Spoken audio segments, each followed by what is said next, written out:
सहना भवतु सहनौ भुनक्तु सह वीर्यं करवावहै तेजस्विनावधीतमस्तु मा विद्विषावहै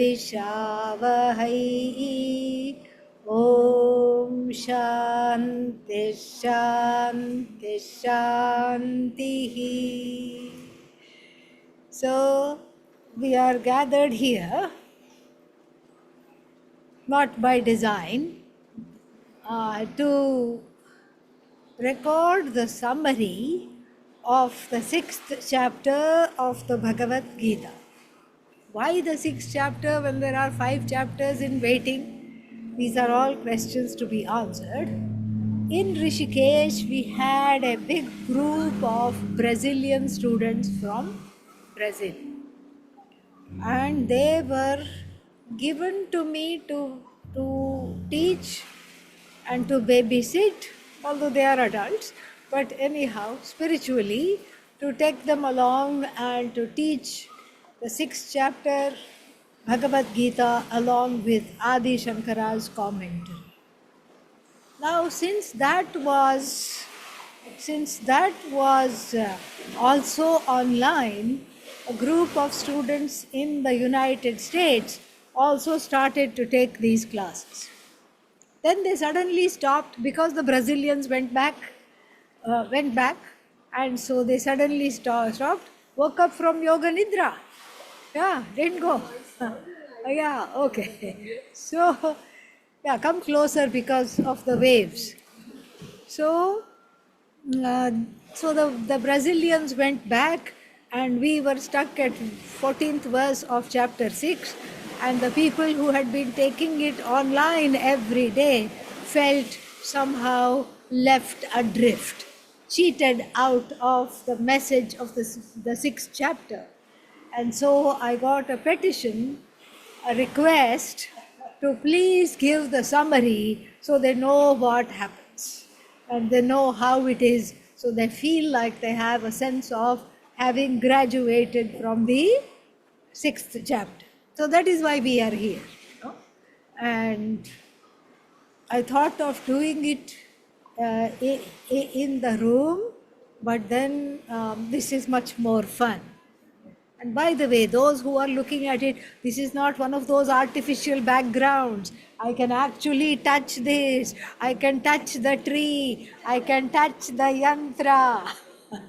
And there is the Shivananda Swami Vishnu dock in the Bahamas.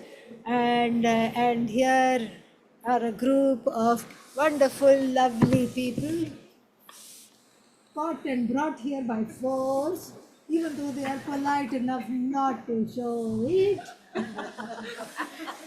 And they will help keep me in line to finish this summary of chapter 6, so then we can all enjoy not only the summary but these beautiful surroundings where Vedanta goes in like butter, effortlessly. All right. So with these words, let me just look at chapter 6 so that we can understand where it is we are going. And this is the chapter 6. So chapter 6 of the Bhagavad Gita is called Dhyana Yoga. Yoga here is a topic. Yoga means topic, not necessarily a lifestyle. Also, although some people also take it that way, but mostly as a topic. And what is the subject matter of this topic? Dhyana. And what is dhyana? Flying a kite. No, just checking. Okay. Checking whether you belong here or over there in the Yoga Nidra. Okay. So what is dhyana? Meditation. Meditation. Dhyana means meditation. So the meditation, and so this is the yoga of meditation. It is how to not necessarily how to meditate, even that is given there, but it is how does meditation fit in the general scheme of what we are talking about. how does meditation fit here, why meditation, etc. And then this comes after the 5th chapter, which talks about sannyasa and the importance of sannyasa. The 5th chapter talks about sannyasa because our Arjuna has a question. He is torn. One side of him wants to do the right thing and fight the war. The other side of him says, no, no, no, that's too tough. I am going, because when the going gets tough, the tough get going. I'm not so tough after all. I'm going to be going. And where to go? He cannot be a brahmachari. He's married many times, and he cannot leave the war. Why? Because that is dereliction of duty.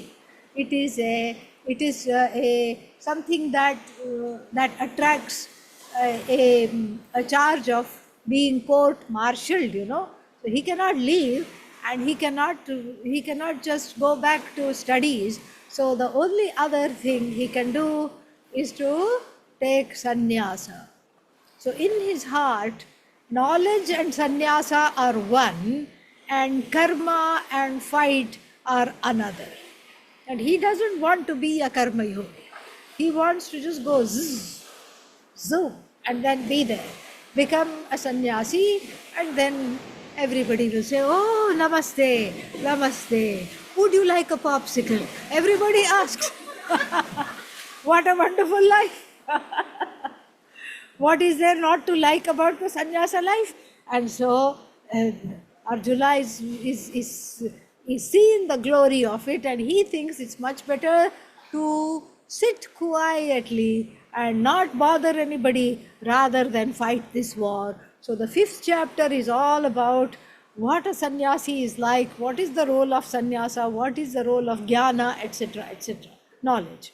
Now in the 6th chapter, since we just got off this whole chapter on renunciation, then what are the hallmarks of this renunciation and how to get to this place of renunciation? The prep for renunciation is first mental renunciation. Yes. First you have to think, what is my life like without popsicles? First I have to think it, okay? I don't have to give up popsicles. I have to think, what is the life like without popsicles? And after that, I can give up the popsicles. Much easier, because when I think, there is already a level of analysis that is going on. And so therefore, we have here a beautiful chapter. See, something else came. This is what I said. When you're a sannyasi, things keep coming. Yes. What is this? Coconut water. See, yeah. Now all the people online are eating their hearts out. We are here. They are over there. Why? Okay. Back to the material. Back to the material. And so the 6th chapter talks about 2 kinds of people at the start. One is the one who is already on this path of knowledge. He is or she is a jnani, a person of wisdom, or a jnani wannabe, or very close to a jnani. And that person is called arudha, means already climbed on, mounted on the yoga horse of what? Nididhyasana. Nididhyasana is a special kind of meditation done by people of knowledge. And what is that? Repeating the words of the Upanishad that one has studied, regurgitating that, much like the cow chews the cud. The cow eats in a hurry and it has 4 stomachs. So from the first stomach, it regurgitates it and then it sits and chews very easily, aram se, as we say in Hindi, very happily, leisurely. It chews, and then has organic wheat grass juice, smoothie. It makes for itself its own smoothie, healthy smoothie, and then it slowly assimilates the grass. First, the grass was eaten very quickly, And similarly, the student of Vedanta is in a hurry. I want moksha now. I want moksha now. M for moksha. Where is it? One is like a bloodhound, sniffing out the moksha, going for the moksha immediately, and then, oh, a retreat here, Kathopanishad, I'm there, a retreat there, I'm there, and when is the next time? Okay, I'm there. And so, much like the cow munches on the grasses of all the Upanishads, and then what? And then, and then sits down, and then revels in the glory of what has been studied by making a smoothie of the Mahavakyas. Yeah, this smoothie is much better than kale smoothie, okay? Or kela smoothie. Kela means banana. So whether you put kale or kela, what is kela? Banana. Yeah, so whether it is banana smoothie or kale smoothie, this Upanishad smoothie is much more tasty because it is you. It is the message of you.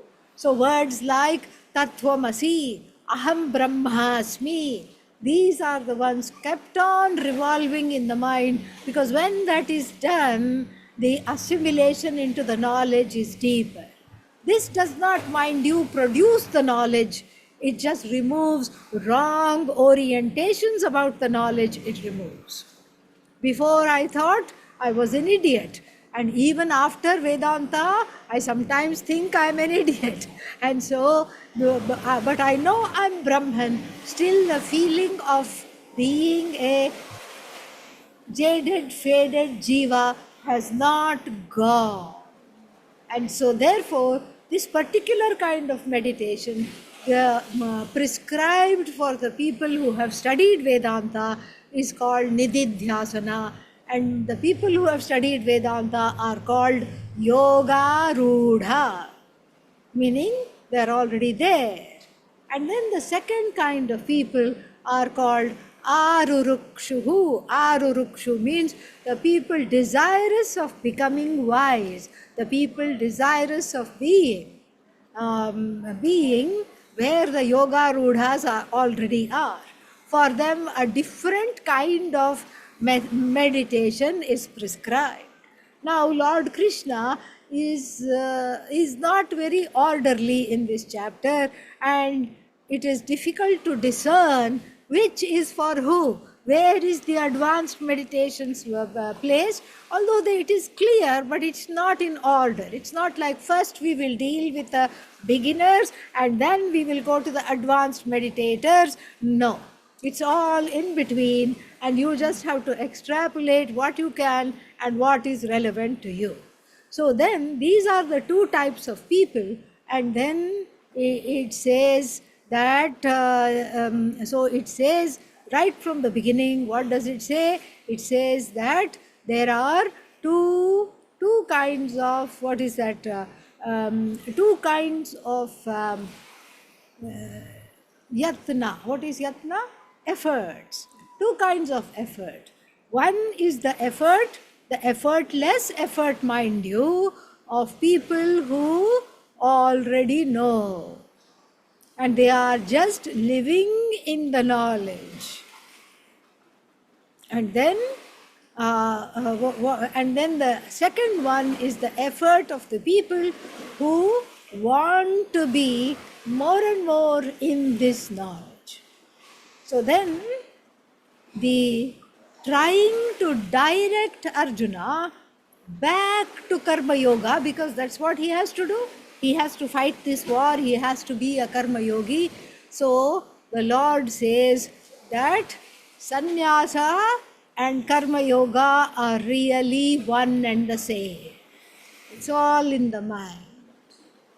You be a Karma Yogi outside and a sannyasi in the heart. Get up every morning, dress the heart in an orange dhoti and lead your day. That is the sannyasa that you want. And so the sannyasi and the Karma Yogi are not very different. In fact, it's harder to be a Karma Yogi, because there, as a sannyasi, you are not doing action, and you are not expecting the results of action either. But as a karma yogi, you are doing the action, but you are told what? Don't expect the results of action. The results of action is only self-growth. So therefore, the Lord says, both of them are one and the same. Yam sannyasam iti prahuhu yogam tan vidhi pandava. Nahi asanyasta sankalpaha yogo bhavati kaschana. Yogi bhavati kaschana. So, what is said in the Shastra described as sannyasa, O Arjuna, you take it to mean yoga for you, because you cannot be a karma yogi without sacrifice. You have to sacrifice. The sannyasi's sacrifice is external, no home, no bank account, and what else? No nothing. And then the sannyasi just goes. But here, the sannyasi's renunciation is external. The karma yogi's renunciation is harder because there is nothing to show for it, and there is nothing, nobody to recognize. Nobody will say, oh, ho, ho, you're a karma yogi, very nice to meet you. No, they will think you to be just like them.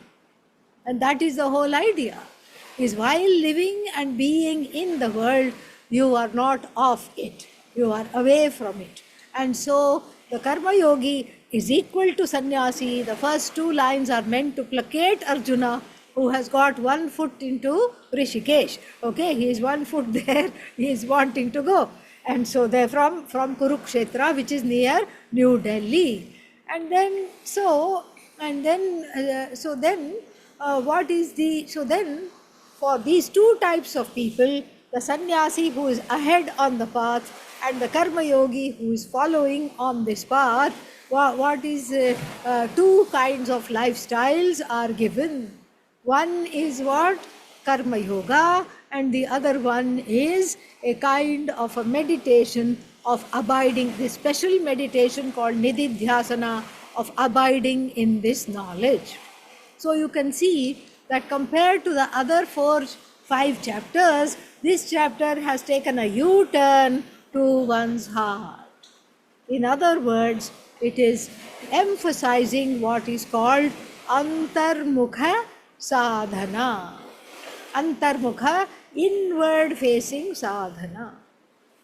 So karma yoga outside, but then the inward sacrifice and the inward being with oneself, not going out of, not going out too much. Too much means like not engaging on the worldly level, even though one is living in the world, having that strength of mind and that confidence to be fully abiding in myself.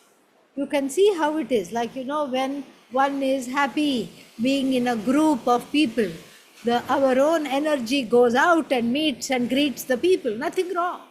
But most of the time, we don't have a say over the energy going out and greeting the people. It somehow jumps out of the body and then just catches. I don't know how else to explain it, but everybody has experienced it.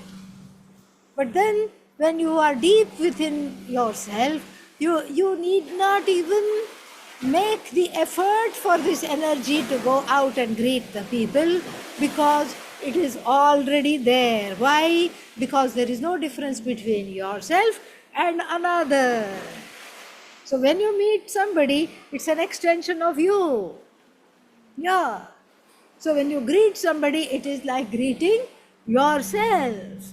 That's why when people were sitting with my teacher, even if there were 100 people with Swami Dayananda ji, they would feel, I'm the only one. The other 99, poof, gone. I'm the only one. Everybody felt that. Everybody felt he was such a great soul. Everybody felt that I am the only one that matters. I am the only one that is there. And if he spoke to somebody, everybody would say, yes, yes, yes, because everybody thought he is speaking to me. So the energy does not have to jump around and then reach somebody, pull them in, and because there is no effort there, effortlessly the oneness just comes out of the person without really going anywhere. That oneness one is already in. There is one is established in that oneness, and so that is the phala, the prasada, the prasada means what? The result, the glad result of the meditational practice is that we fill ourselves with ourselves. And is it a selfish thing? Because when you say, you tell people, oh, that person is full of themselves. No, this is being full of yourself in a nice way. Full of yourself means full of Brahman. Full of yourself means non-separate from the whole, because the self, that which we are talking about, is the whole, is non-separate from the whole, is the only thing there is. And so if you are full of yourself, what are you full of? The whole universe. You are full of Ishvara. You are full of the whole universe. You are full of yourself. That is what is meant by this practice.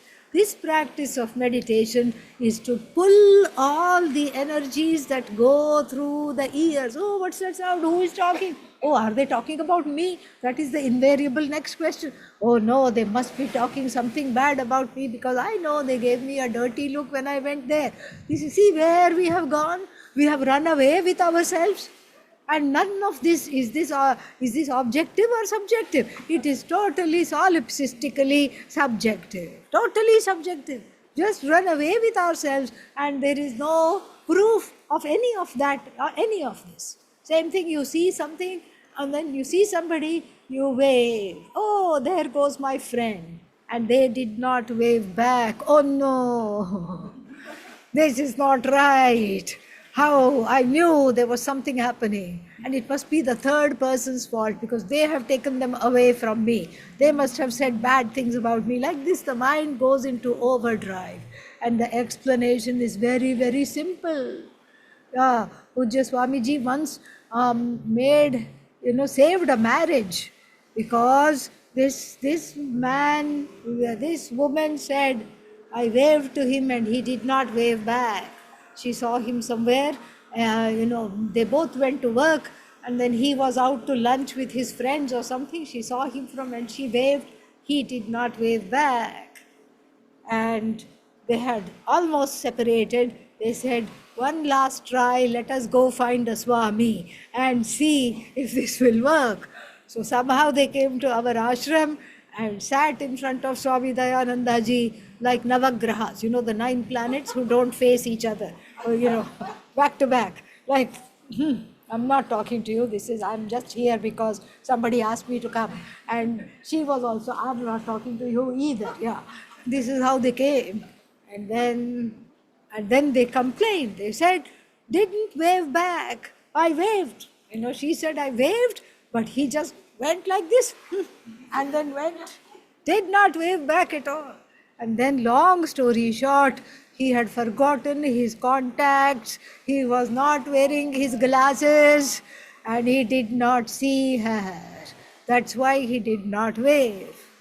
One marriage saved. You see, because small things become big things. When we don't have a rich internal life, the external pulls, everything that is outside pulls, and we go down the subjective road of becoming a private detective in my own life, a very bad private detective, not a good one.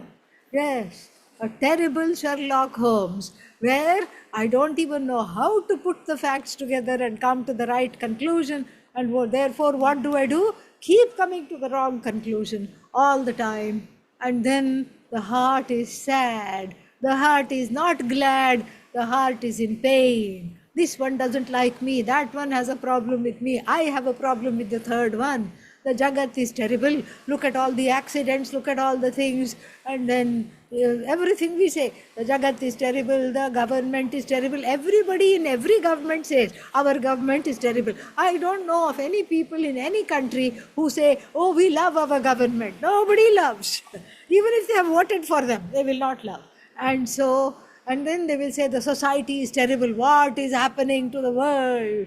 The young people, look at how they are leading their lives, and look at all this. It was so much better in my time, back in my days. But then, even back in the days, it was the same, okay? Yeah. So, it's just a feeling, just a feeling. And so, if we are not full of ourselves, we are full of rubbish coming from the outside. So, instead of being the sacred receptors of the sounds of the Shastra, the ears become the receptors of garbage. The eyes only see wrong things, or so we think. The mouth says wrong things.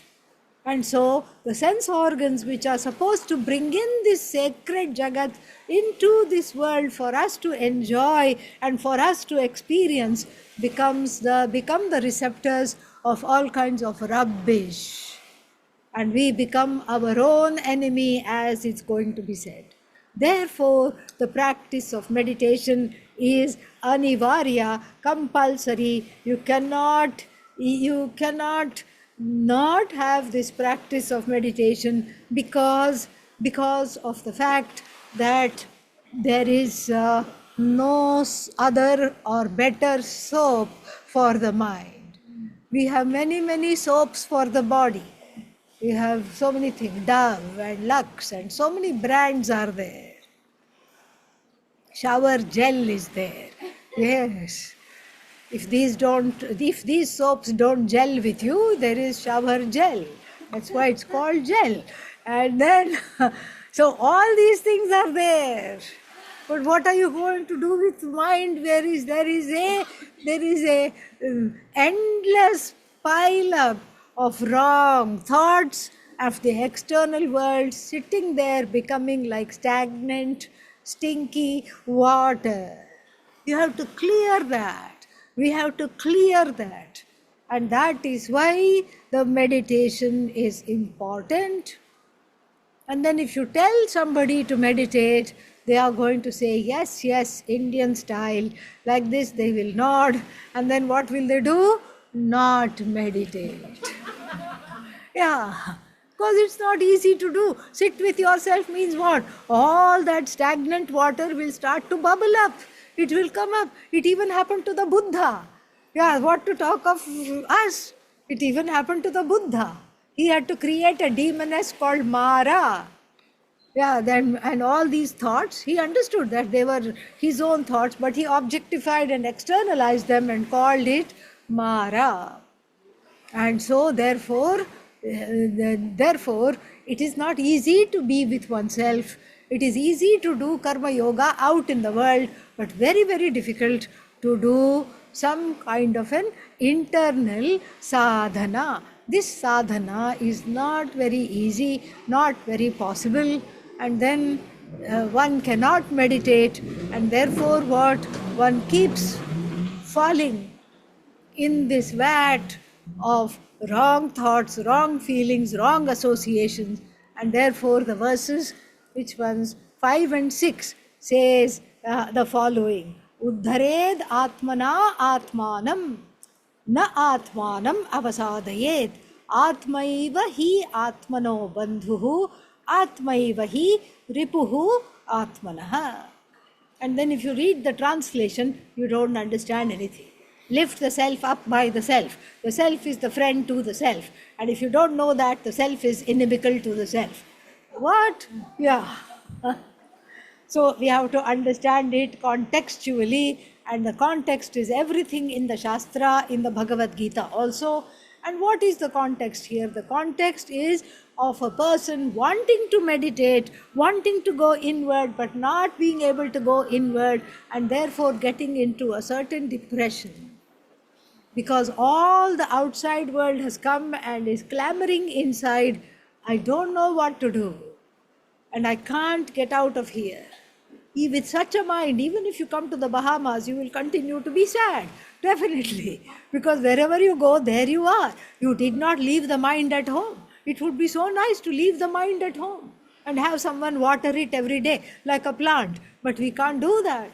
We take the mind wherever we go. And so even if you're taken to the most beautiful place, a depressed, sad mind, a mind overburdened with everything disproportionately coming from the outside, is a mind that one wants to run away from, is a mind that one has given up on. And so the teaching here is that such a mind, we have to really rescue it. Don't take this mind to the teacher. That's not the teacher's job to rescue.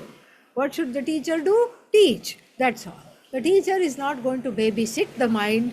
You have to go and bring out this mind, as it were, from its place of stagnation, complacency, and sorrow.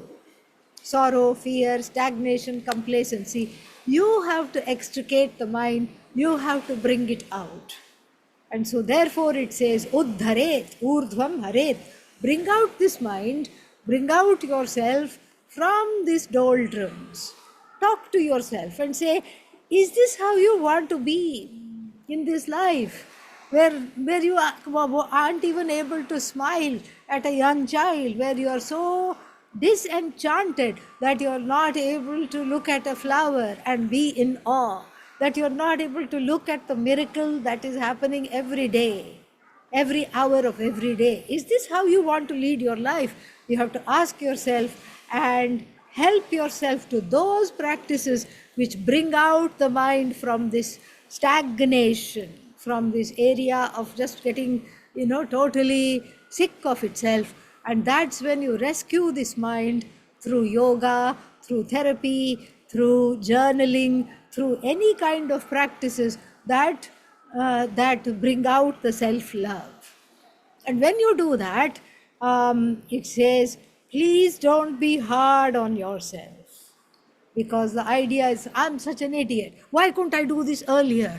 Why didn't I find Vedanta when I was 5 years old? I would have been so advanced. By this time I would have been enlightened if I had found Vedanta at 5.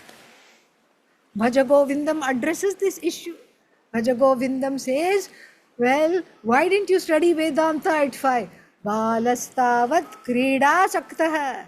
The 5-year-old is only interested not in Vedanta but in toys and play. Okay, yes, there is a point. Child won't understand. I should have gone to it when I was a young adult. Oh no, I missed it. I should have gone there when I was young adult, when the mind is strong enough to remember the Sanskrit grammar rules, and I should have remembered the Upanishad by-hearted and memorized the Upanishads and memorized the entire Bhagavad Gita. That is what I should have done. Tarunastavat taruni raktah. Only one problem. The young adult is only interested in another young adult. So, not in the Veda, not in Vedanta. Okay, the people who said about the Shastra were right after all. We just wait till we are retired and we finish all our duties. Marry off the children, whether they want to be married or not. Marry them off. And then, because the Indians are like this, they say, I settle down when you settle down, therefore get married. And so therefore, finish off all your duties and then come to Vedanta. Nice. Well, the Bhaja Govindam says, Vriddhastavat chinta magnaha. So the elderly person coming to Vedanta is not interested in Vedanta, besotted with all kinds of chinta. Chinta means what? Anxieties, all kinds of worries. Will my children get along after I die? Arey, don't worry, they don't get along right now. So don't worry what will happen after they die. Right now itself they are not talking to one another, so it will be like that. Will my will be honored after I die? Who cares? You won't be here. Chillax. But no, this is how. Will I die a short, quick death, which is nice because I don't want to be dependent on anybody. I don't want to be in an old age home. I want it to be quick and let me just go in my sleep. But I can't say goodbye. I wouldn't have said goodbye to my loved ones. So this is what is happening in the mind of the elderly person. And so which age is the correct age to study Vedanta? No age is the correct age, and every age is the correct age if the readiness is there inside. If that spark of readiness has been lit inside you, every age is the correct age. And so, therefore, they here, don't be hard on yourself. Why didn't I memorize the Upanishads? Why don't I know this already? Why am I so bad? Why do I get depressed? Do not go there. There are many other places to go. Don't go there. Atmanam na avasadayet. Atmaiva hi atmanaha bandhuhu. When you don't put yourself down, you are your greatest friend. If you put yourself down and beat yourself up, what do you become? You become your greatest enemy, and even the desire to grow goes away because it becomes a cause of fear. As soon as I say I want to grow, then the self-critique comes in, and then I get afraid, and I don't want to make the effort to grow. So that becomes the cause of fear, and therefore this is what it is. So then what happens? Then we have a discussion. This is the first topic. The first topic is the sadhana. And again, these sadhanas are not nicely talked one after the other. They are all mixed up. So that's why now I won't go verse by verse. We will just take certain chunks of the sixth chapter that talk about the Bahiranga sadhana, outward practices to have a calm mind and to be on this path of Vedanta, and Antaranga sadhana, inward practices.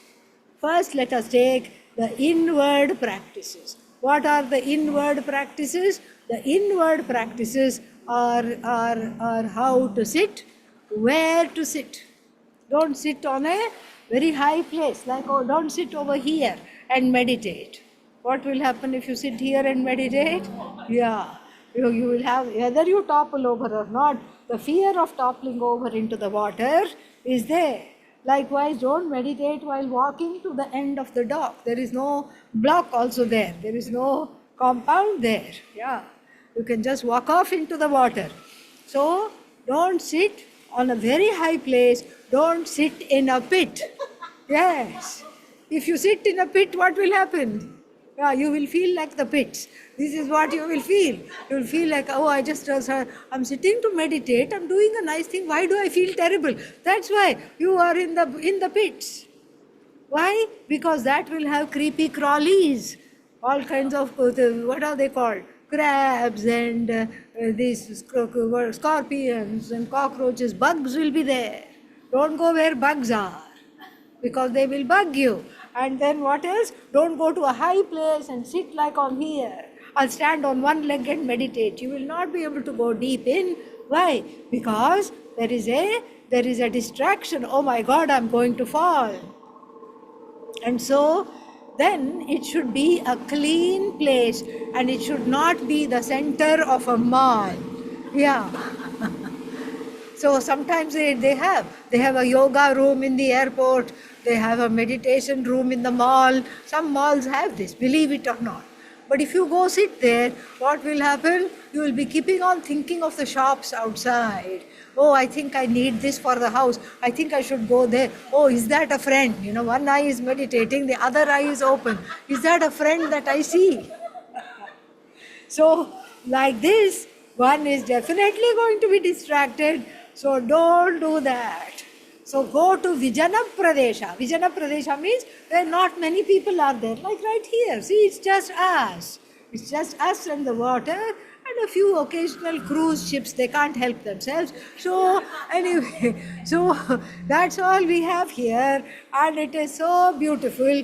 And then you have to go to a place where you are not disturbed, where somebody doesn't come and stop you for directions. How to get to this place?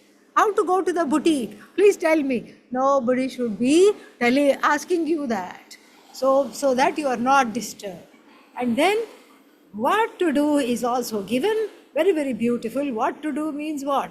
What to do means you sit with the eyes closed and the head, neck and back in a single straight line, because as you go inward, the head tends to droop. and the energy is blocked. So the head, neck and back are in a single straight line, and then the eyeballs under the closed eyelids are not restlessly moving. They are stationary as though looking at the tip of the nose. Oh, I have a flat nose. That means I can't meditate. No. As though looking at the tip of the nose. Okay? Not literally, because the eyes are closed. So you can imagine where, if you had a tip, where would that tip of the nose be? And direct the gaze there so the eyeballs are not restless in the eyes. This is all preparation for meditation, antaranga sadhana. Then how to sit is also there. Get the deer skin. So the deer skin is there. The first kusha grass. You can't sit on the grass, it will prick. Over the grass you put the deer skin, naturally dyed deer. Okay? Don't go hunting for this. This is not the idea. And then nowadays deer skin is not there. You can get a deer skin fleecy. That is nice. It will look like a tiger skin, deer skin, but it's actually a fleecy. And then you sit on that. You put a cloth and sit on that. And then you kaschit api na chintaye. Don't think of anybody. Don't think of anything. And you repeat the mantra. But before that, one more step is given in this internal meditation. And what is that? Internal sadhana. Offload the things that are there in the mind that do not belong. Empty the mind. You take it out, empty it out, put it back on, and then sit to meditate. How to do that? This my teacher had perfected very beautifully, and he would say, visualize the mother, visualize the father, and give them the space to be whoever they were and whoever they are in your perception. Take the time to do this. And when you take the time to do this, what happens is that there is a very big transformation. There is a very big transformation, because when I give them the freedom to be who they are not bugging me from inside. I have just let them be. This is something which is very, very nice, because I give them the freedom to be whoever they are, and in so doing, I am free of the expectation that they should have been different, that they should change, they should be different. So whether the mother and the father are in the body or not, this is done for about 4 or 5 minutes before the meditation itself. So this is what is called antaranga sadhana. Then nama japa is prescribed. The name of the Lord is taken in the form of a mantra which is received from the teacher. Otherwise, you can, if you don't have a mantra, you can just use Om Namah Shivaya. This is the universal mantra. You don't need to be initiated into this mantra. Everybody can have the mantra Om Namah Shivaya. And so you chant that, and of course, you tell the mind, this is what you need to think. What do you need to think? Om Namah Shivaya. What is the next thought? Om Namah Shivaya. What is the third thought? Om Namah Shivaya. What is the fourth thought? Is anything happening? That is the fourth thought. No. Come back to Om Namah Shivaya. You keep bringing the mind back. You keep bringing the mind back. And that's what constitutes meditation. Otherwise, it's a samadhi. But this is not a chapter on samadhi. This is a chapter on meditation.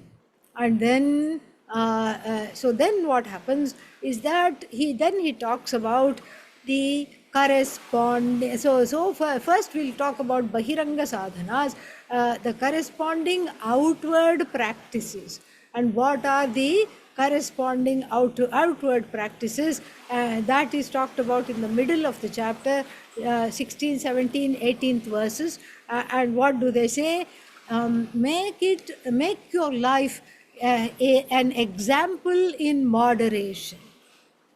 Eat in moderation. Sleep in moderation. Wander around in moderation. Everything is in moderation.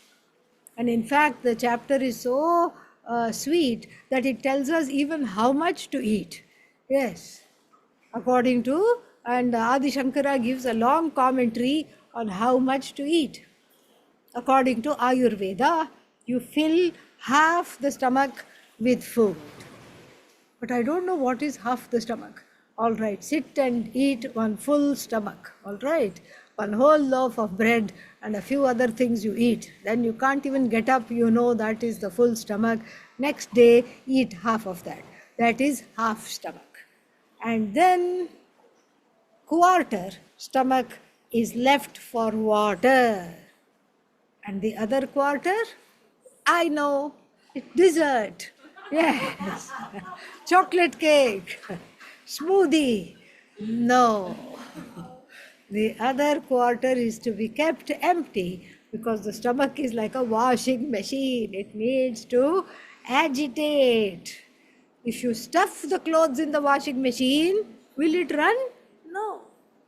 It won't run. Here you want the digestion to take place, and therefore you keep some portion of the stomach empty for the samana vayu, the digestive juices, the digestive vayu to go around and circulate and digest the food. So yuktahara viharasya yukta cheshtasya karmasu yukta swapnavabodhasya yogo bhavati dukkhaha. This kind of a life of moderation is a sorrow killer because you have trained your mind, you have disciplined your body to not want what is not available. First, let us start there. To want only what is available, to not want what is not available is a very important training for the body. And then you have trained the mind through meditation. You don't look here, you don't look there, you have gone inward. And so, along with this sadhana makes for a wonderful life of no excess. No excess in worry, no excess in thinking, no excess in indulging in anything, no excess in the pursuit of desires, no excess anywhere at all. Very beautiful life, and as a result of this life, there is no sorrow. Relatively speaking, even if sorrow comes, it quickly goes away.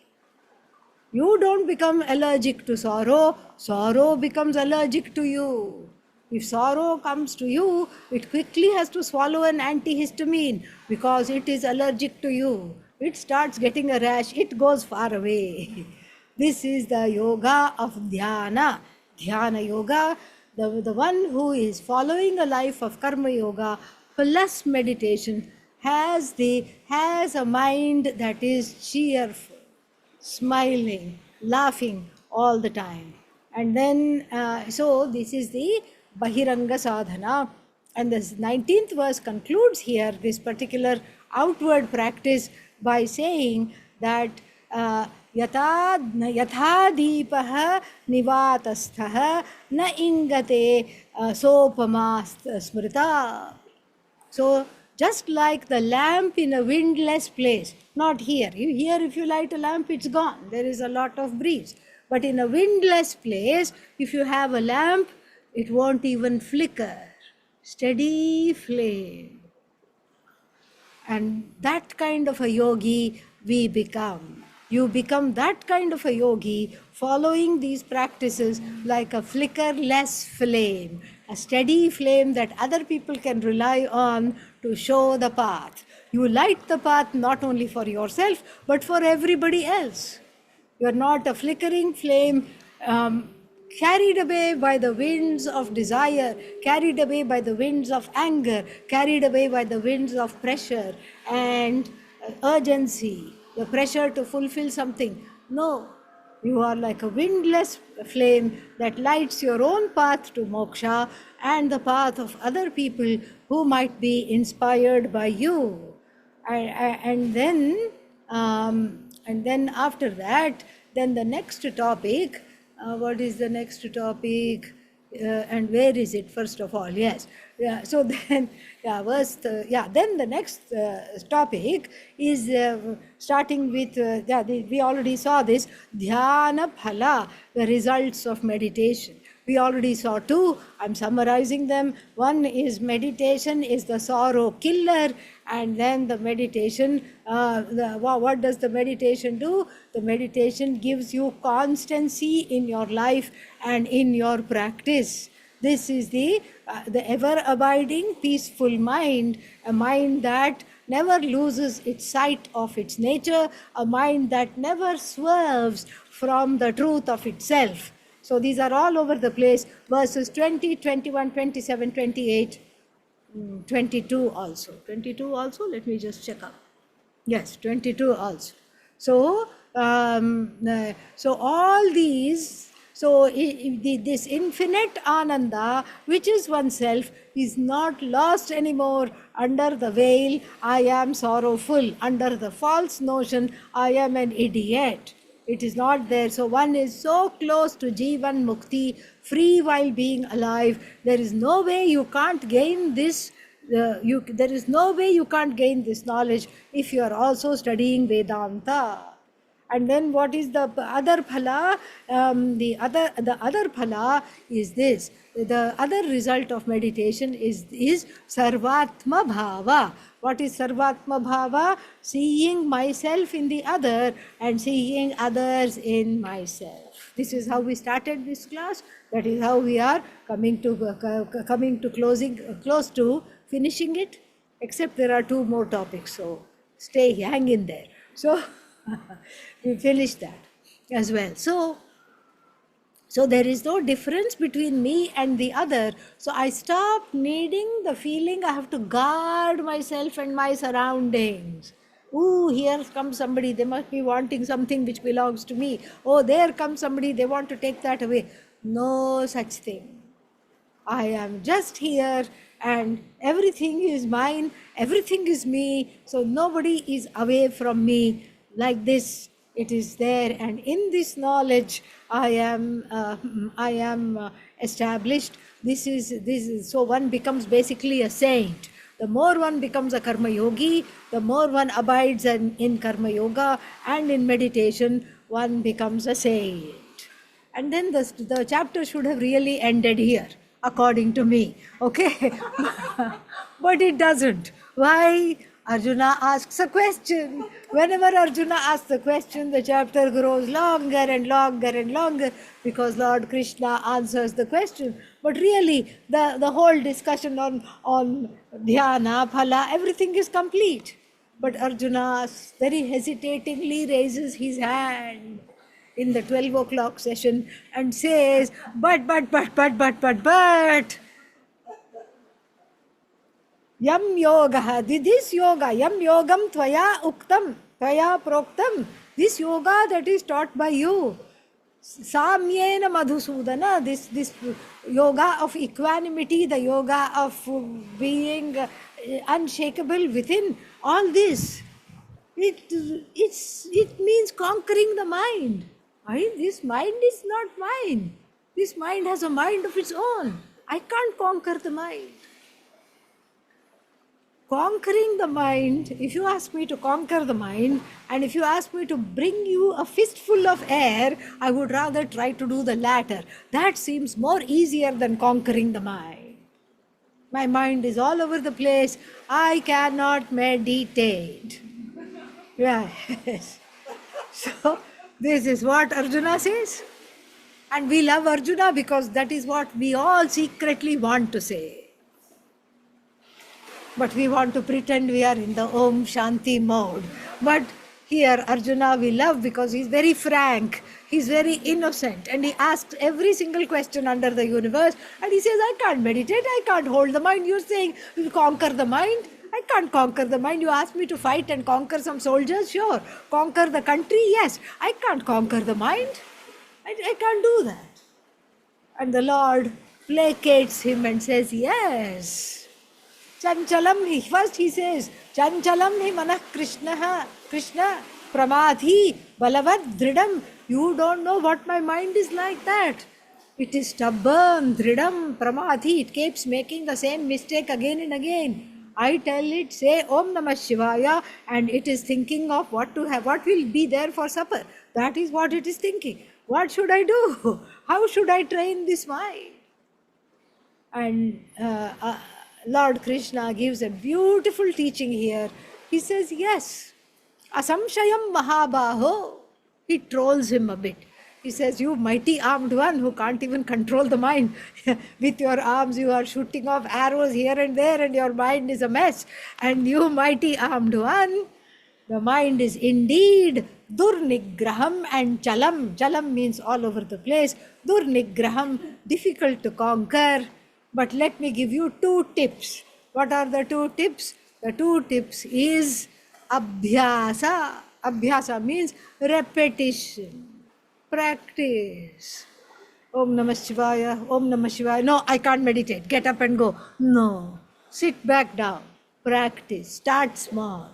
Start with 1 minute meditation. OMM. Om. 1 minute meditation you start with, and then you slowly, in increments, you will be able to conquer the mind. The mind will become your friend, not your enemy, and the mind is not against you. You will find out that the mind will not take you away. The mind will do your bidding. It will be your friend. It will be there for you when you need it. This is abhyasa, repeated practice of meditation without becoming discouraged and disenchanted, and doing that every single day, especially when you feel nothing is happening. Please continue to do that.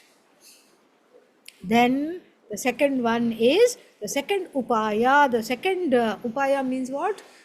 Remedy. The second remedy that the Lord Krishna gives is parihara. What is this parihara? The parihara means vairagya, letting go.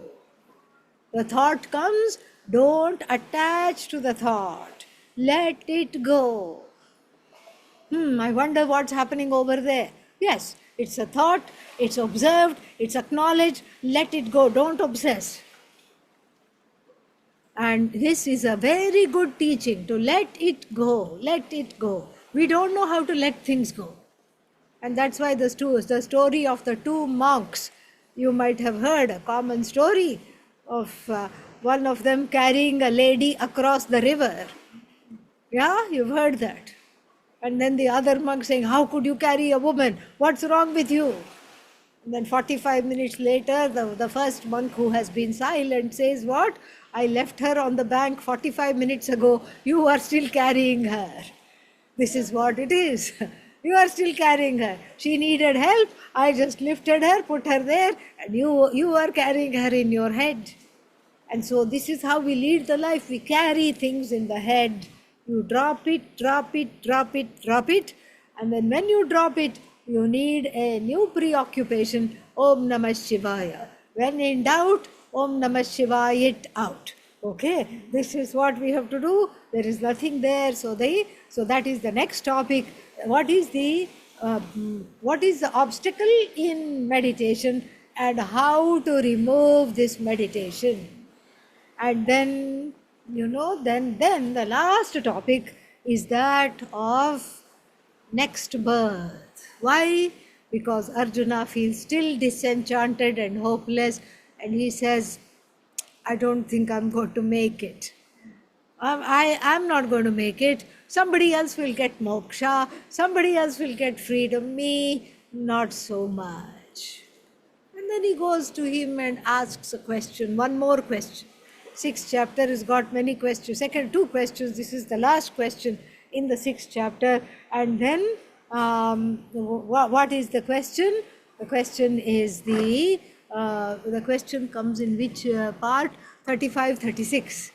Yeah, 35, 36. He asked the question, and no, not 37. He asked the question. 37 to 39 is the question and the answer to the question. And what is the question? He feels shy asking the question. So, it's like if you meet somebody on a holiday, you are on a holiday, they are on a holiday, and they reveal to you that they are a doctor. You don't want to spoil by asking, I have this problem, can you do that? But then, so you sensitively put it and you say, I have a friend who has this problem. I have a friend who has this condition. Any thoughts? And so, like this, Arjuna brings the question to Lord Krishna. Suppose somebody I know is full of reverence for this knowledge, wants this knowledge badly, but hasn't made enough effort. And then what? Dies away. Dies away a non-meditator. Dies away a non-jnani. Somebody who doesn't know. Dies away. And then what will happen to him, Krishna? Because what will happen to her? Because he or she had made a lot of effort, but not enough effort. Had a lot of reverence, but little lacking in effort. Took a few, slept in a few Vedanta classes, and then, and then what else? Did not meditate as often. What will happen? Will it be like the fog? Will they be like the fog that dissipates upon the rising sun? Or will they remember some of this in the next life? In the next life, do I have to start from scratch this whole knowledge? How depressing! How depressing! A for Atma, B for Brahman, C for Chit, D for Dharma. From the ABCD of Vedanta, I have to start. Oh no, this is the doldrums. This is so sad. Sitting in front of you, Lord Krishna, Arjuna says, I am depressed. Look at this. What if suppose somebody has the faith, has the Shraddha, wants moksha also, but then does not put enough effort? And Arjuna consoles him, Krishna consoles Arjuna, and thereby all of us feel embraced by this answer. What a lovely answer. No, just like the other desires, desire for chocolate cake, desire for living in a particular place, desire for this, that, all this is carried for free where? In the subtle body after death, and then it manifests in the next body. So too the desire to study Vedanta, yay, yippee, is carried over to the next life. Which means what? You have to have a human body. You have to have a human body, and this is how it is carried over, and then that is how it is accomplished, because in the next life the person will be born in a conducive family, a family that is so much into puja, a family that is very contemplative by nature, a family that is that will not obstruct you from going on this path, a family that is there for you, and also a rich family, so that it doesn't fall upon you to keep them going, so that you can take off. You can say bye-bye. There are other people to look after you, mom and dad. I am off. You can take off on this pursuit because the family is well endowed with resources, finances. And this way you will pick up the thread from the previous life, or you are born to karma yogis. Straight away you are born to karma yogis. Your first word is not mummy, daddy. Your first word is yogi. Amazing. So this is how you will pick up the thread. Don't worry if you did not get this in this life. You will definitely get it in the next life. You have to get it. This is what is there. And then finally, the last topic, which is the last verse basically, is praising the meditation, praising the meditator. And on this, very wonderful note of praising the meditator and praising the meditation. And what is that? The ones who, the yogi is superior, this dhyana yogi, the meditator is superior to an ascetic, superior even to a person of learning, a pandit, superior to somebody who is always doing karma and wanting karma phala. And therefore, Arjuna, tasmat yogi bhava, be a yogi. And then of all the yogis, the ones whose minds are absorbed in Bhagavan and who are devoted to Bhagavan gain this Bhagavan.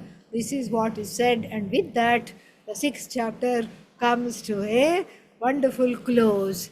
And this is just a little bit of a summary for this. for the people who had been following the chapter and then were left in the lurch no longer. So now we have this. We will say the closing prayer and close this. Om Purnamadav Purnamidam Purnat Purnamudachyate Purnasya Purnamadaya Purnamevavashishyate. Om Shanti Shanti Shanti. Harihi Om Shri Gurubhyo Namaha. Harihi Om. Yeah, we should show you all the water a little bit. Look at that. Look at where we are. Yes, that is real color of real water. Yeah.